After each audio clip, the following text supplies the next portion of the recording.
Are you the type of person to analyze every second of the interaction you just had with someone for hours on end, or are you normal? Either way, you probably don't think all that hard about every single detail of the decisions you make in social situations. But believe it or not, there's an entire scientific field that applies to social situations and decision making. We're talking about game theory. Game theory can be used to analyze both economic and social situations. It's essentially the science of strategy, and just like the reality it is trying to model, game theory can get really complicated. And yes, although game theory is relevant to games as we typically understand them, such as poker, most research in game theory focuses on how groups of people interact. Let's first define what a game is. So, what exactly is a game? It sounds like a stupid question, like who doesn't know what a game is? But games, in the field of game theory, are a slightly different concept to what you might expect. When it comes to game theoretic analysis, a game constitutes any interaction between multiple people where each person's payoff is affected by the decision made by others. Let's apply this definition of a game to a couple of games. Is Sudoku a game? Well, in the traditional sense, sure. But in game theory, no. Sudoku is not a game. Sudoku is not a game because how you decide to complete the puzzle doesn't affect any other player. There is, after all, only one player in the game. You. What about tic-tac-toe? Is that a game? Two players can play the game, and each box that is filled by one of the players affects the other player. Winning requires both players to respond optimally to what the other player is doing. So yes, it is a game. You could also have a situation where two shop owners choose from a finite number of positions where to strategically place their shops for maximum profit. They are each affected by what the other person does, since they may be opting for the same market, and there's certainly a win-lose situation here. So, even though placing your shop may not sound like much of a game, in the eyes of game theorists, it certainly is. Game theory is the study of games like these, and game theorists try to model games in a way that makes them easy to understand and analyze. I say easy, but a lot of games can end up having pretty similar properties or reoccurring patterns, and more often than not, things can get pretty complicated. Game theory has two main focuses: cooperative games and non-cooperative games. Most game theory models involve 5 conditions. It goes something like this. First, each player has 2 or more choices or sequence of choices. Think of these like typical moves in a game, like moving a chess piece. Second, all possible combinations of decisions or plays result in a clear outcome. Basically, you can win or lose. Third, it's clear how you can win or lose, and participants will gain or lose something depending on the outcome. Fourth, the players know the rules of the game as well as the payoffs of other players, meaning everyone is aware of what is desirable to the other players as well. And fifth, the players are rational and sensible people. Rational here means strictly that when they're faced with 2 alternatives, they'll choose the option that provides the greatest benefits. While players know the rules and their opponent's options, they don't know their opponent's actual decisions in advance. So players must choose options based on assumptions of what their opponents might choose. Some game theory scenarios are zero-sum games, meaning one player's win is another's loss, and vice versa. Others, however, allow mutual gains and losses. These games can involve multiple strategies. You can try to minimize the maximum losses another player can cause and make decisions based on probable outcomes. This all really just sounds a bit confusing, so here, just let me show you. If life is indeed a game, then the first rule is to be skeptical of other people's suggestions. As we said, if it's a game, someone else is going to be competing, so there's definitely going to be competition and sabotage. Perhaps a straightforward and well-known example is the prisoner's dilemma. The game goes like this. 2 criminals are caught red-handed and are arrested. Each has 2 choices. They can each either stay quiet or testify against their friend. Upon arrest, they are each separated and offered a deal. Testify against your friend and we'll let you off the hook easy with 1 year in prison and give the other person 10 years. If both stay quiet, the cops can't really prove the more serious charges and both criminals would spend only 2 years behind bars. If they both testify against each other, however, then both would get 5-year prison sentences. At first glance, keeping quiet seems like the best strategy. If they both did this, they would both be out after just 2 years. But right before they're about to testify, one of the two thinks to himself, what if I stay quiet and the other guy rats me out? Without knowing what the other person is actually going to decide, it's a reasonable worry to have. The smartest solution to this would be to react in a way that is beneficial regardless of what the other person does. A Nash equilibrium is actually a state in which no one person can improve, given what the others are doing.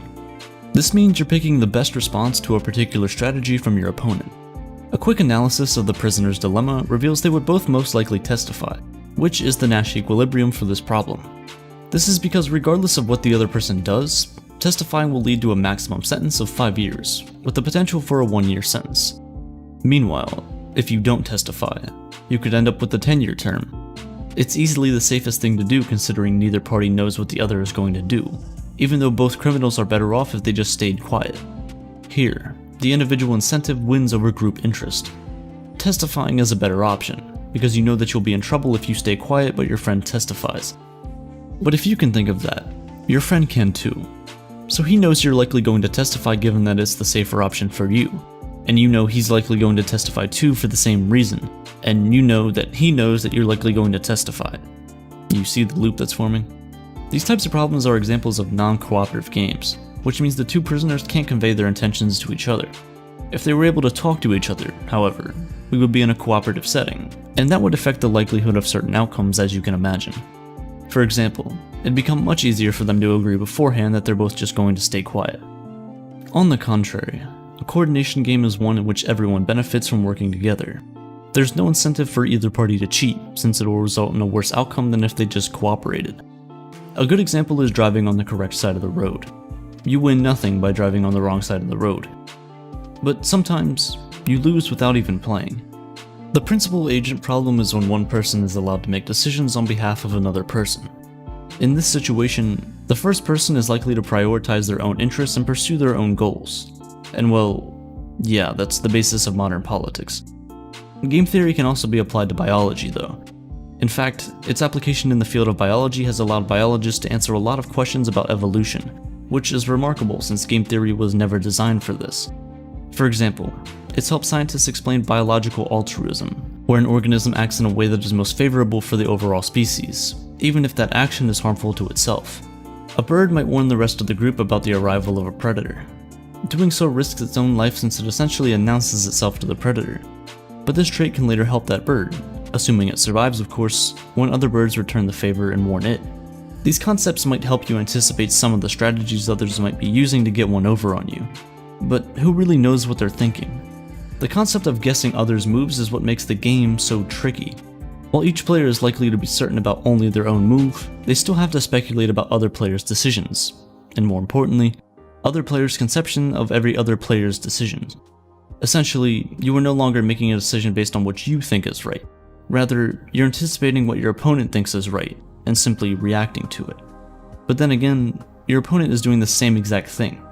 So who's really making the decision here? Whose mind is the actual decision being made in? Let's put it another way.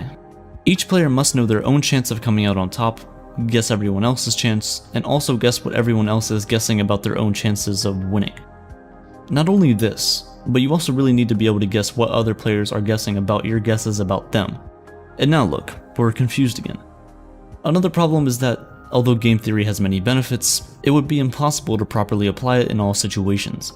There will be times where rationality might not offer the right solutions, or where mutual benefit might not be the most ideal outcome. When you come up against these, you have to not only recognize them, but then also decide whether using game theory would be the most helpful way to deal with the situation.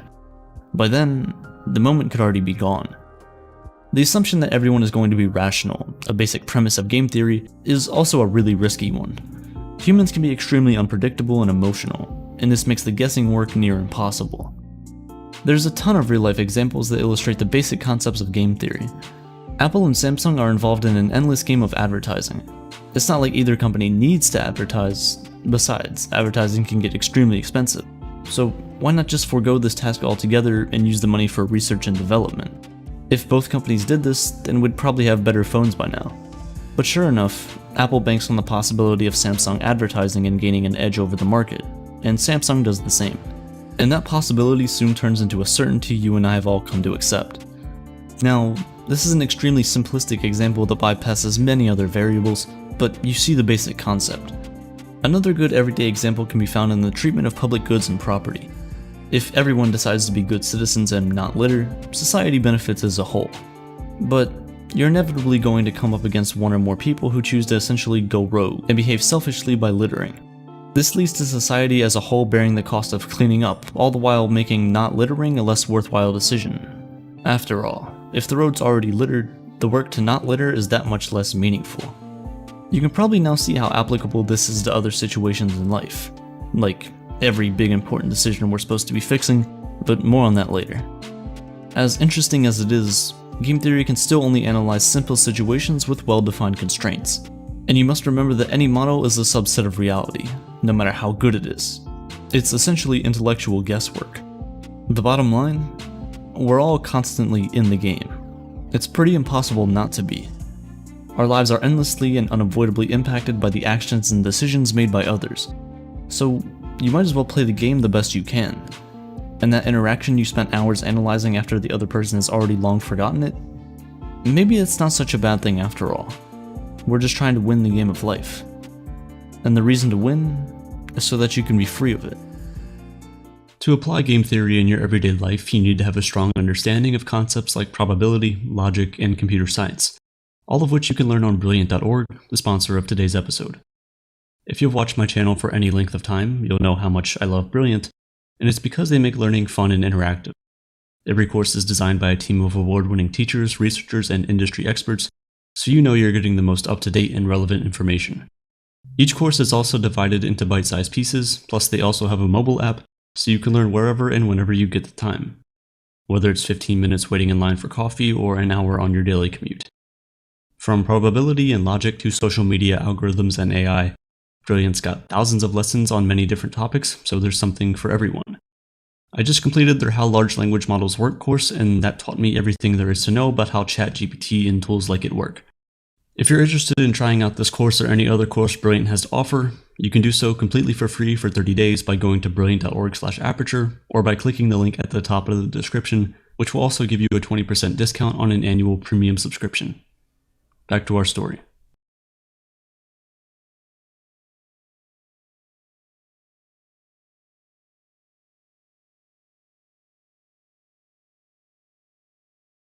I made my first video on this channel in July 2017, after months of going back and forth on whether or not I actually wanted to create a YouTube channel. What would people think? What if people hate the videos and tell me that I don't know what I'm talking about? Who am I to talk about these topics? These were the thoughts that flooded my head. If you've ever been in a situation where you have to start something or give a presentation in front of a group of people, then I'm sure you've had a similar emotion. It's the fear of being judged. The fear that keeps us in chains and holds us bound from achieving our true potential.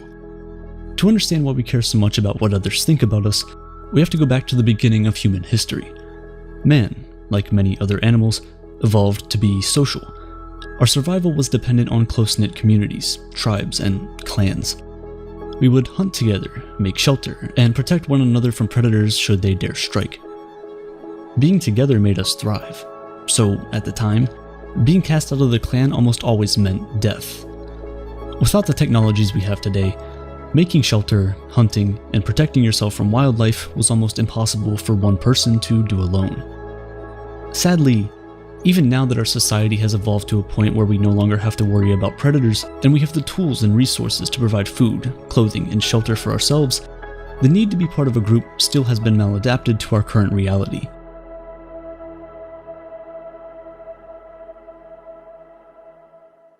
Then we were scared of being left out in the cold. Today we're scared of getting cancelled on Twitter because of something we said, or getting insulted for repeating clothes on Instagram, or getting hate comments on your YouTube video of people telling you your voice is becoming redundant and boring. You see, this feeling of being ostracized has worsened woefully because of social media. By creating likes and dislikes, we brought to light this need to feel validated and seen.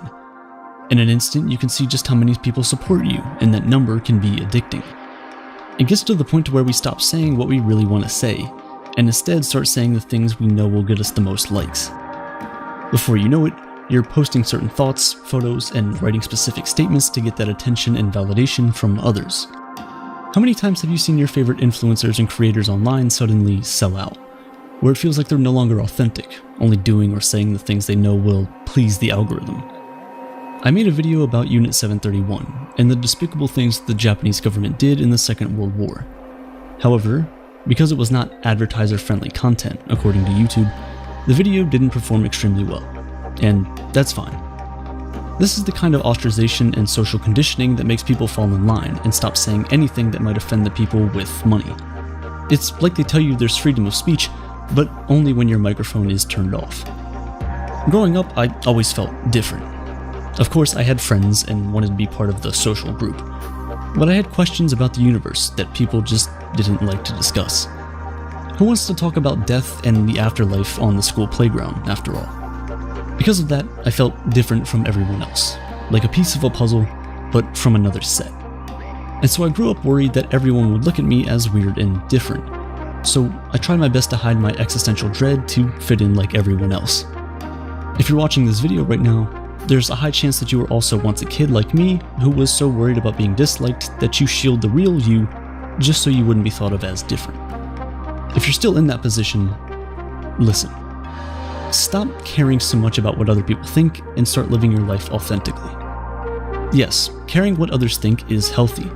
However, it becomes hurtful when we try to change ourselves just to be liked by others. You would enjoy your time on this floating rock far more if you choose to live your authentic self. And if someone rejects you because of it, you'll know that they were never meant for you in the first place. Now, if that sounds like a lofty dream and not really grounded in reality, I understand. Because the sad truth of this entire thing is that we do need to be judged fairly by others. At its core, that's what makes our society work. We agree that something is law, and whoever breaks it gets judged. We agree on certain moral principles, and whoever breaks them gets socially ostracized. We're judged at our places of work, in school, in our society as a whole. As sad as it sounds, gossip and ostracism help the greater good of the group. In 2014, Stanford professor Rob Willer led a study that explored the relation of gossip and ostracism to the harmony and functionality of experimental groups. In this study, Rob found out that groups that allowed their members to gossip and vote out underperforming members were able to sustain cooperation and prevent selfishness much better than groups that weren't allowed to do so. When we think of ostracism, we almost always see it in a bad light. However, this study proved that it does have a much more important role in preventing the weak and vulnerable from being bullied and ridden upon. Have you ever been in a group for a school project, only to quickly realize that there's one person who just wouldn't do anything because they know the group will pick up their slack? How's that make you feel? Now imagine you could remove these people from the group and then gossip to other groups about how bad of a team player they are. It might seem harsh at first, but because of our innate fear of being ostracized, more often than not, these people would see the reality of what they're doing and actually act better when reinvited into the group. It also prevents these selfish people from exploiting the more vulnerable people in the group and allows them to reach their full potential without fear of being taken advantage of. The researchers concluded that exclusion compelled participants to conform to the more cooperative behavior of the rest of the group. So yes, we need to be good team players for the proper functioning of society.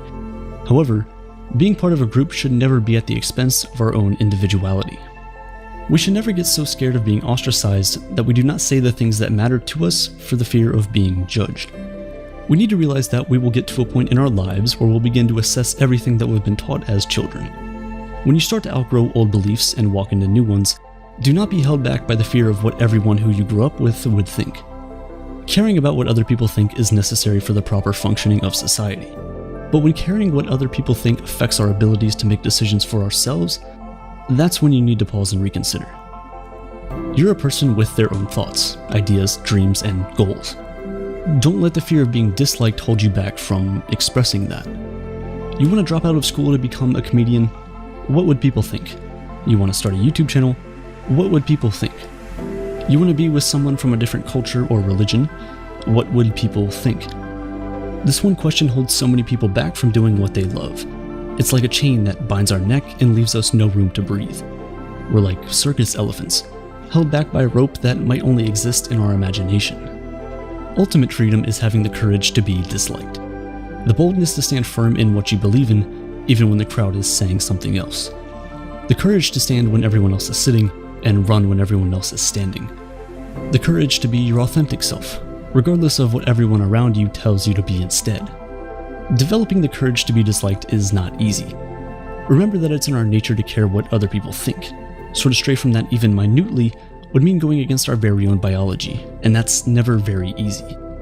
But the good news is that we can actually do it. The first and most important thing to realize is that everyone, just like you, is worried about their own insecurities.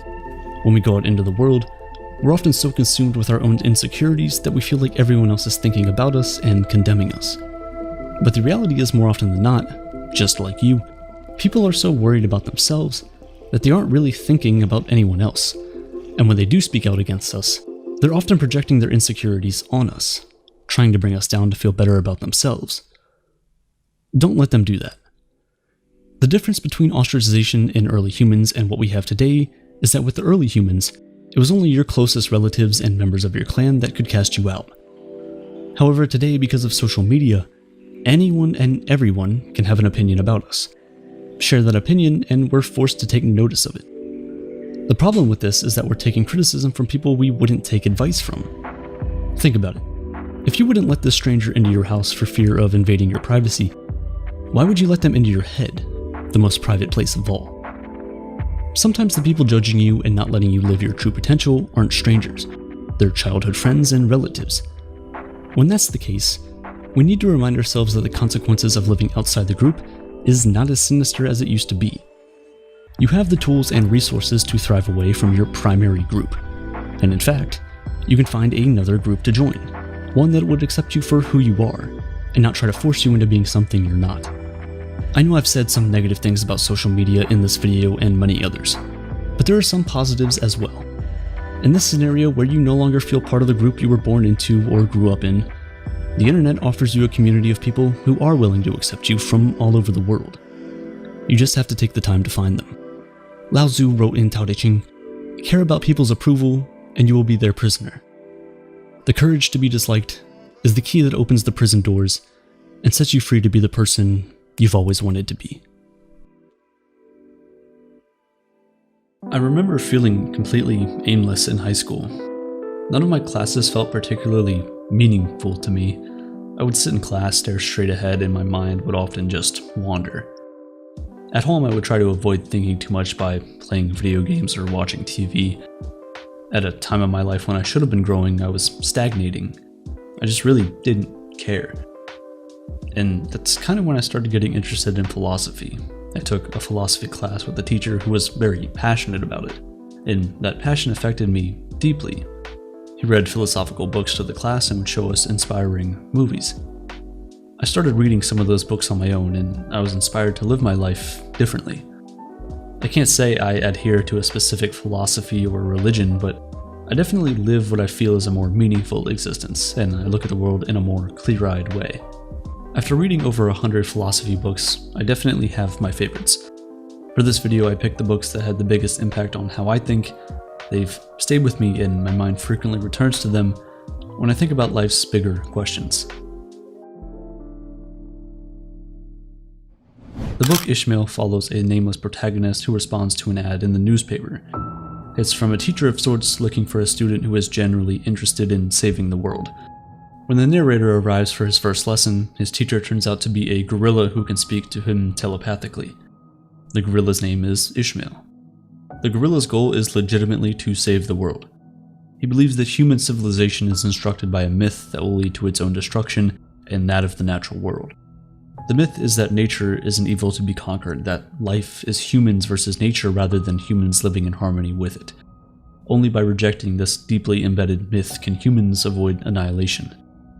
It's a beautiful book that asks us to question the narratives in our lives that support a destructive way of life.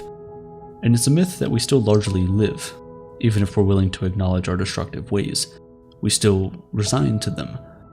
Almost by default, we look for ways to control the natural world. Aristotle likened all things, including humans, to an acorn.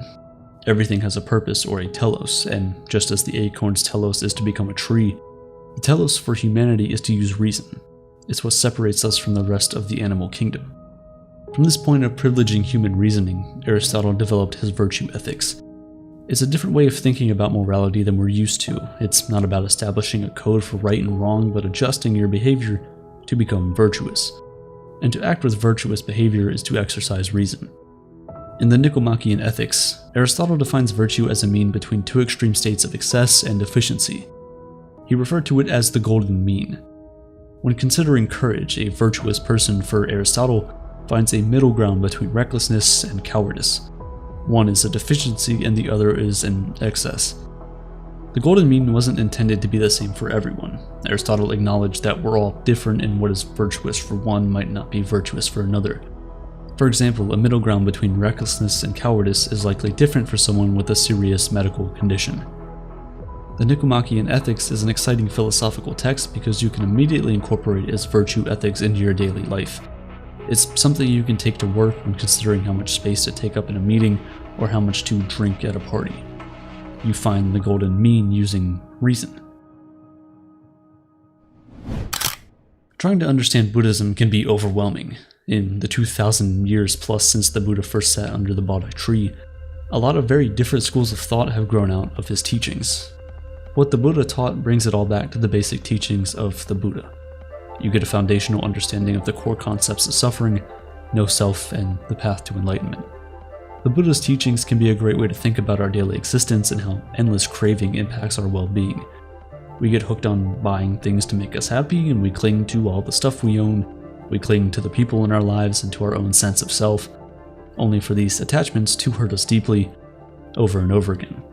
But as the Buddha says, there is a path out of this cycle, and it's definitely worth reading about.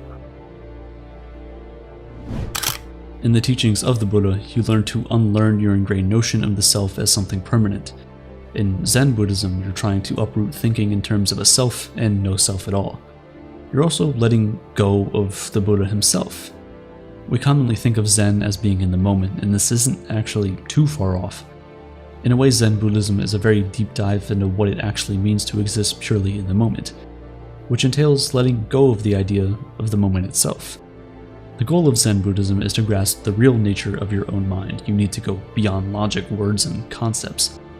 Everyday language fails to convey it. It's the ultimate peace of mind, and it comes from your inner being. In this introduction to Zen Buddhism, you get an understanding of what Zen is and what it is not, and also how Zen is also what it is not.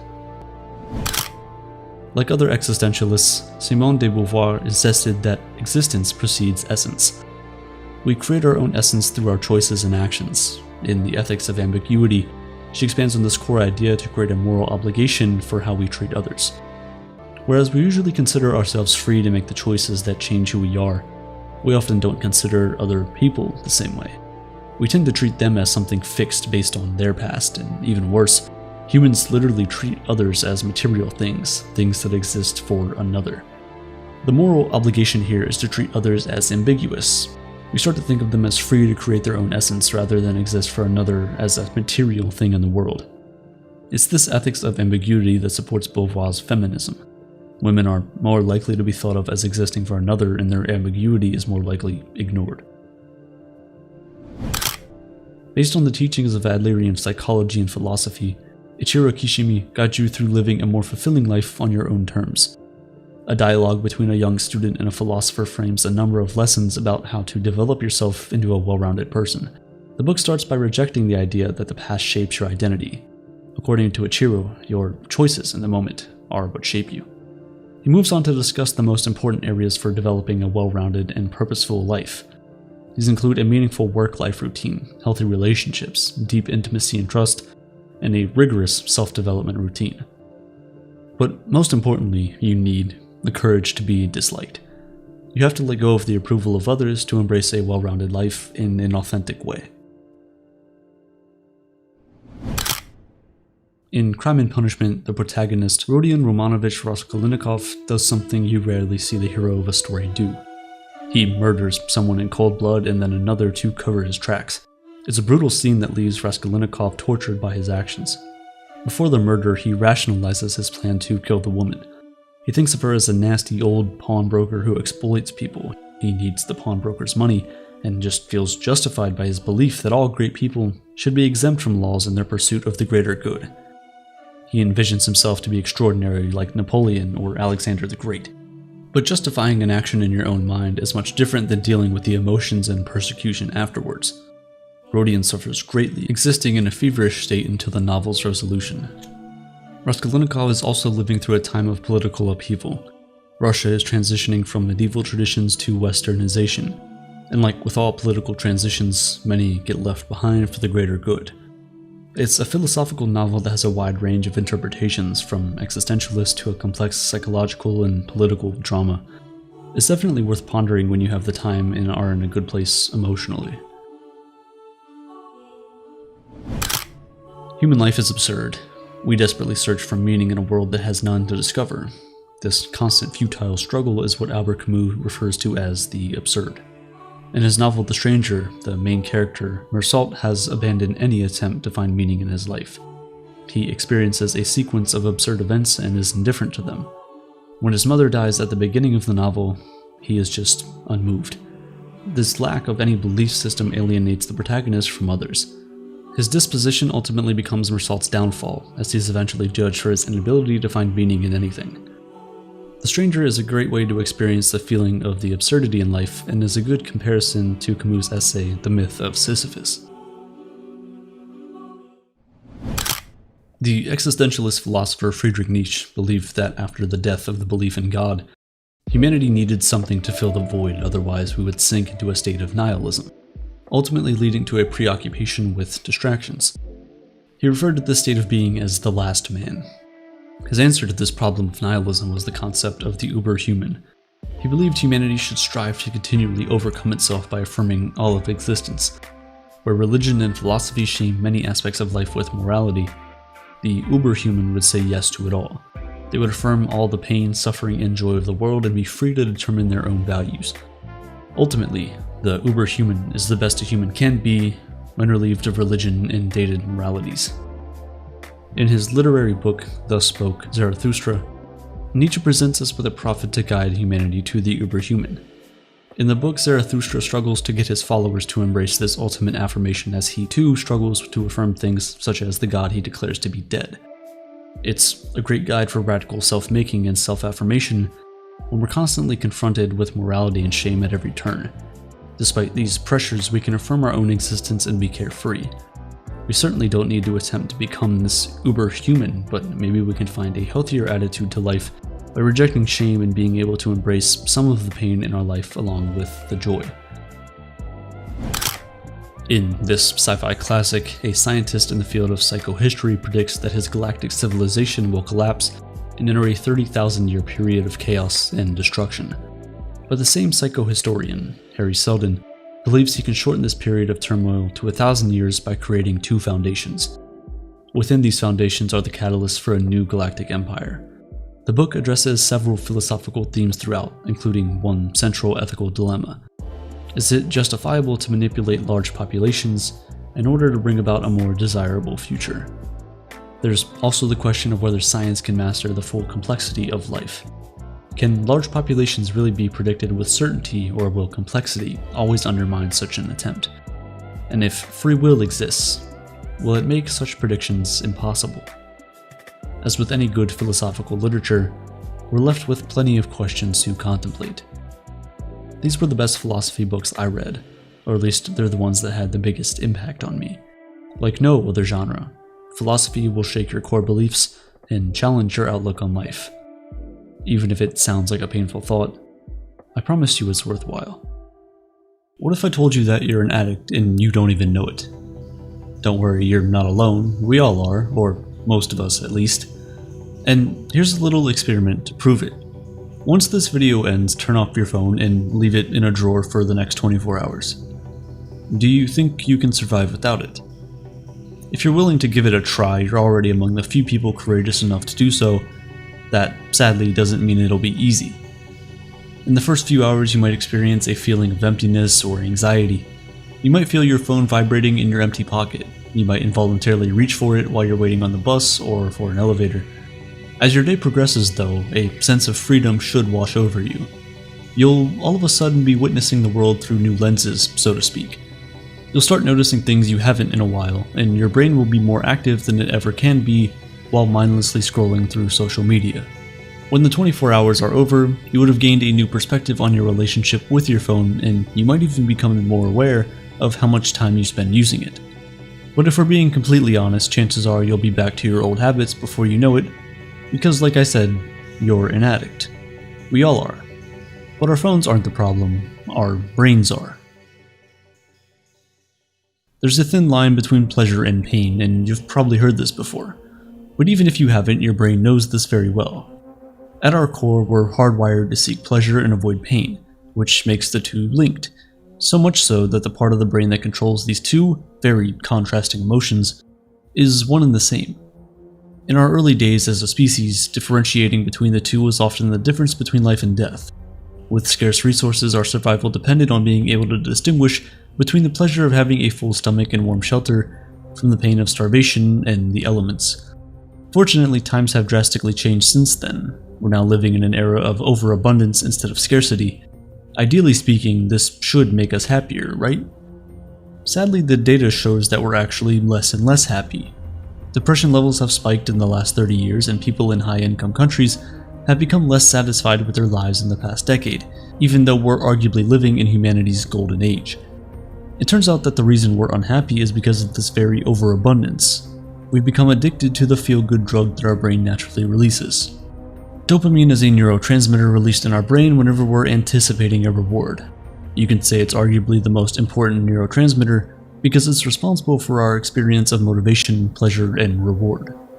Going back to the thin line between pleasure and pain that we talked about earlier, the truth is it's more of a seesaw and not a line. Your brain is constantly working to remain in a state of equilibrium called homeostasis, the balance between pleasure and pain.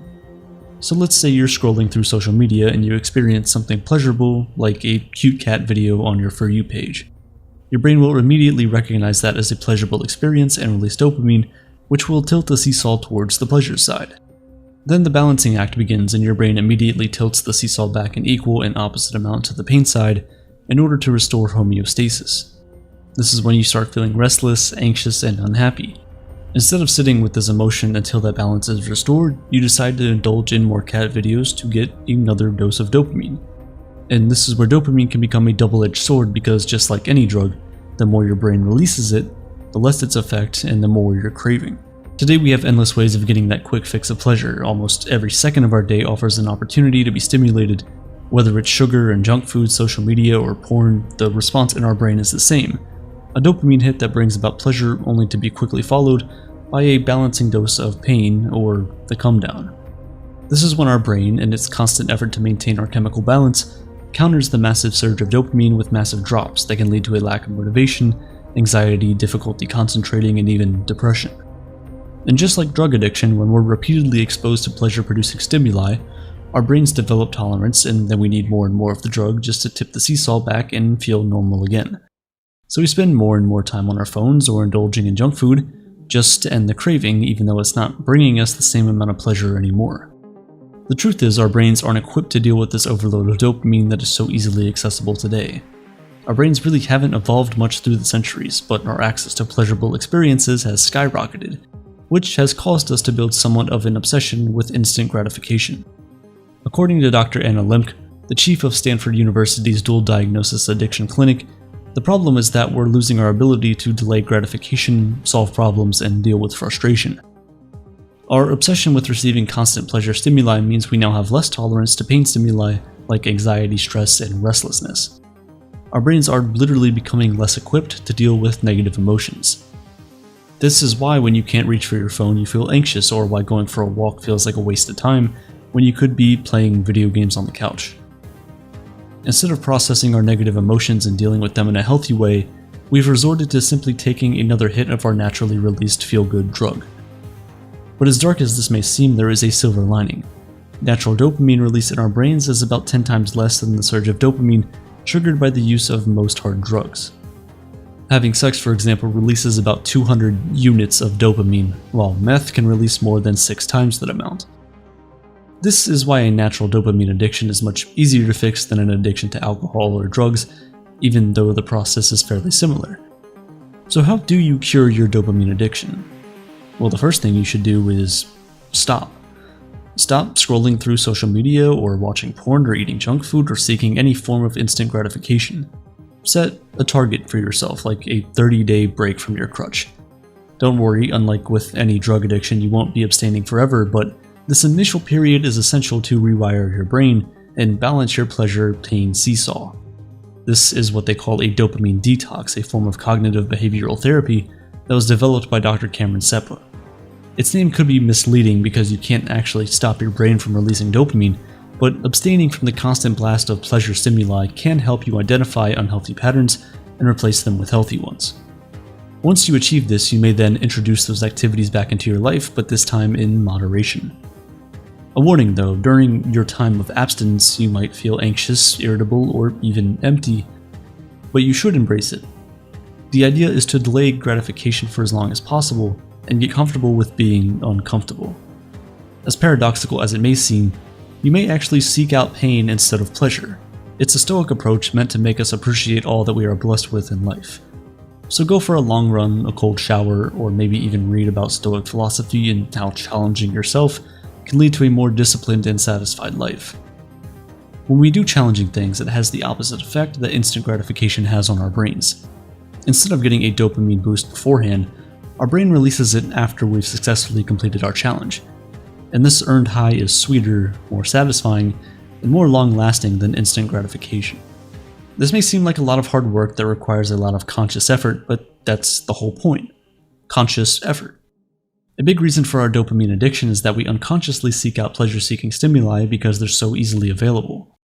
How many times have you grabbed your phone without even realizing it and found yourself scrolling through social media?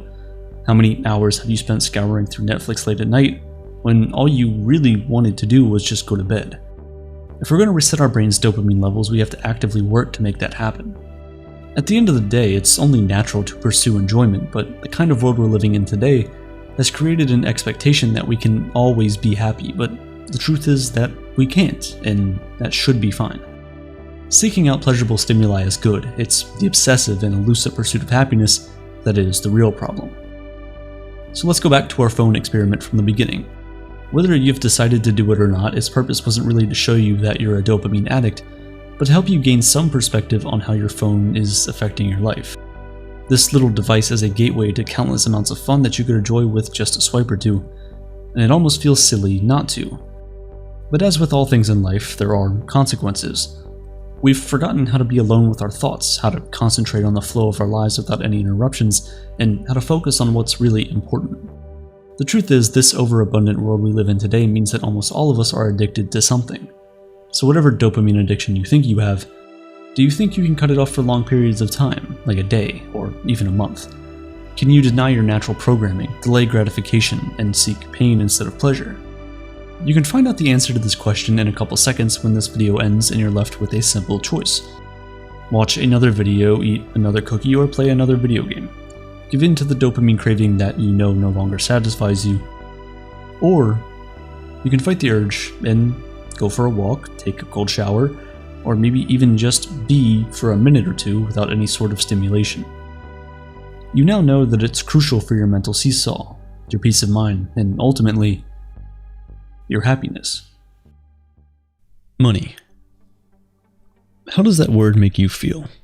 Is it a rush of adrenaline, dollar signs running through your head like a slot machine? Perhaps you feel motivated, ready to send those work emails you've been putting off, or spend an extra hour writing that movie script that you're certain will be a hit. But maybe you don't feel so good when you hear that word. Maybe the mere mention of money causes your hands to go clammy, your heart rate to rise, and your brain to start doing somersaults around all the ways in which you don't have, need more, want more money. Whatever your response is, we all have one.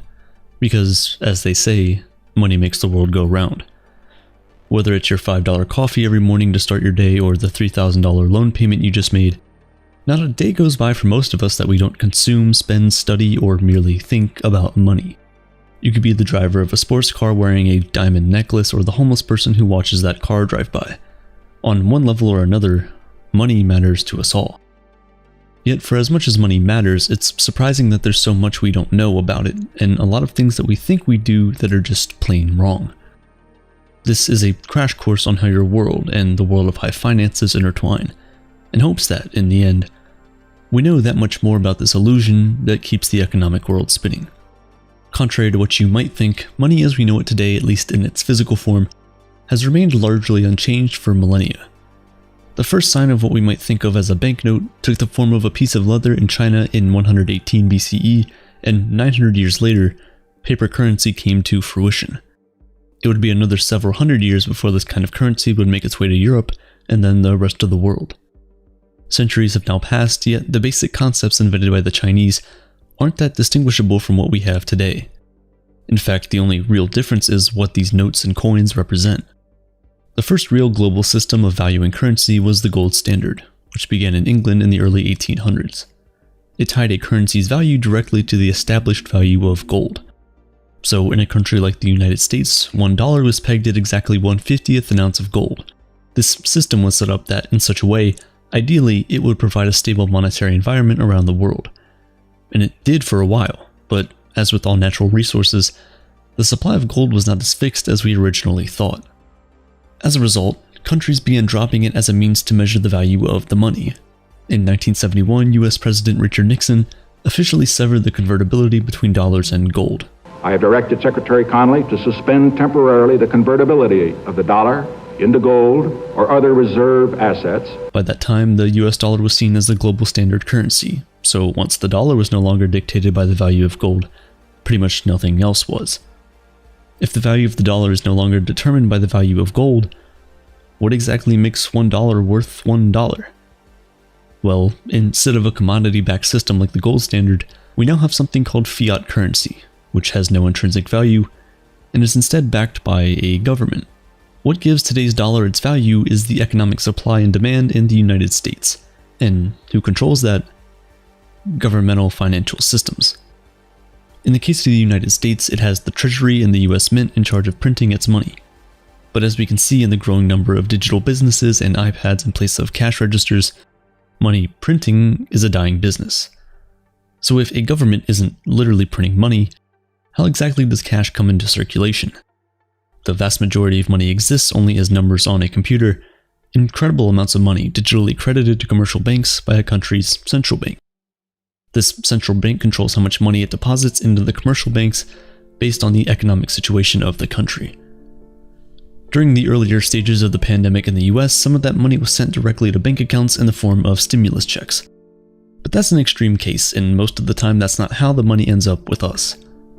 Here's how it usually works. A central bank sends money to banks and credit unions nationwide, and they in turn distribute that money into the economy by lending it to their customers. Which brings us to the topic of debt. Around 80% of Americans are in some kind of debt, yet many people don't know what exactly debt is and how its moving parts work.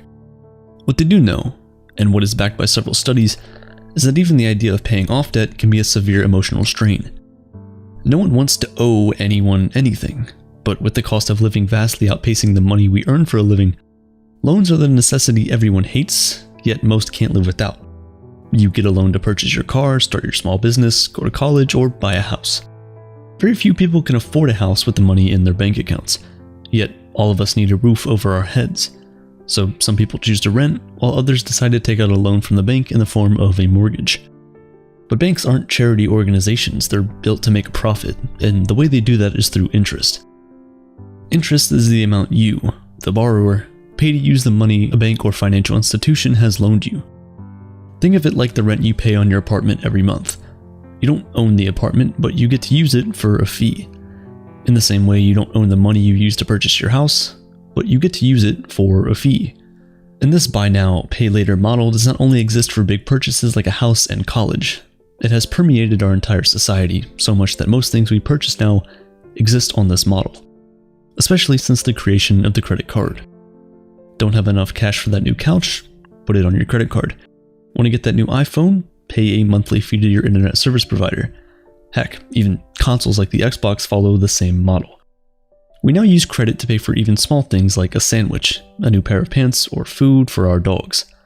If we pay our balances on time for those purchases, we can avoid the interest rates that credit card companies charge and we'll be fine. But for a lot of us, especially in hard times, we tend to build interest on our cards, which can quickly lead to a pretty bad spot financially. Credit cards can help provide a financial buffer in a bind if needed, but they also come with an element of risk. So are they worth it? There's some mixed feelings about this. Some people think that using credit cards is a surefire way to send yourself straight into sinking debt. But others see frequent credit card use as a way to build good credit, which, if you've ever leased an apartment or bought a car, is an important part of daily life these days. Whichever side of the fence you're on, One thing we can all agree on is that you need to be careful when using credit cards so that you don't overspend and dig yourself into much deeper debt than is necessary.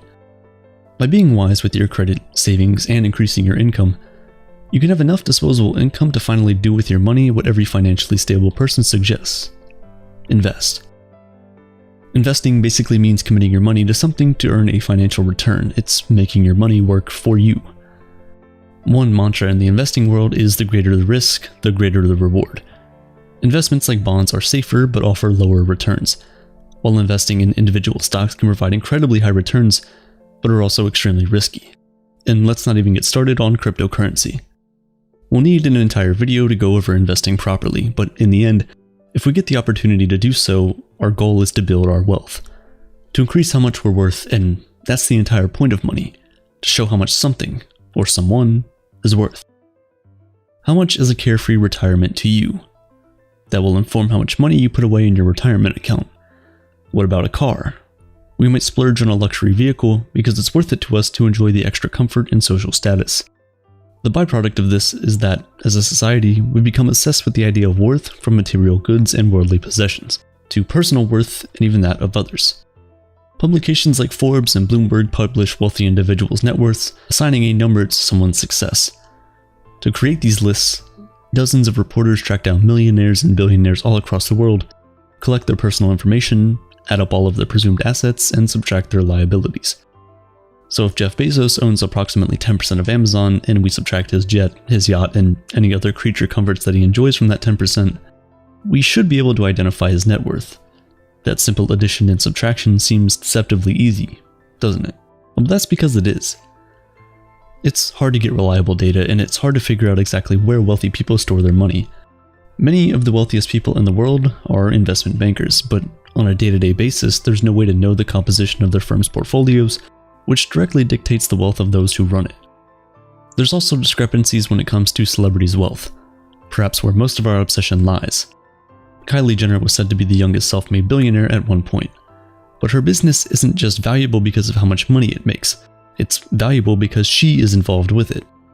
The business's worth is reliant on her involvement. Her wealth is wrapped up in her business and vice versa. So the equation becomes even more complicated. I hate to break it to you, but most celebrities' net worths are basically guesses and not really an accurate portrayal of how much they control. So why are we glued to these lists? Are we ultimately comparing ourselves to the world's richest people, allowing ourselves to be fascinated by financial wealth at our own expense? The truth is, while learning about money and understanding how our economic system works will not guarantee you a spot on Forbes' billionaire list, it can give you peace of mind. Knowing a thing or two about money can help us see the world a little more clearly and not feel so overwhelmed by economic news.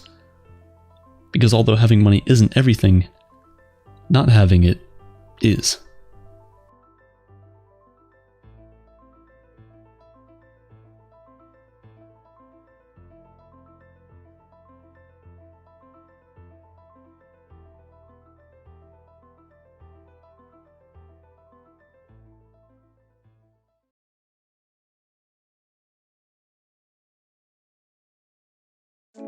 Are you the type of person to analyze every second of the interaction you just had with someone for hours on end, or are you normal?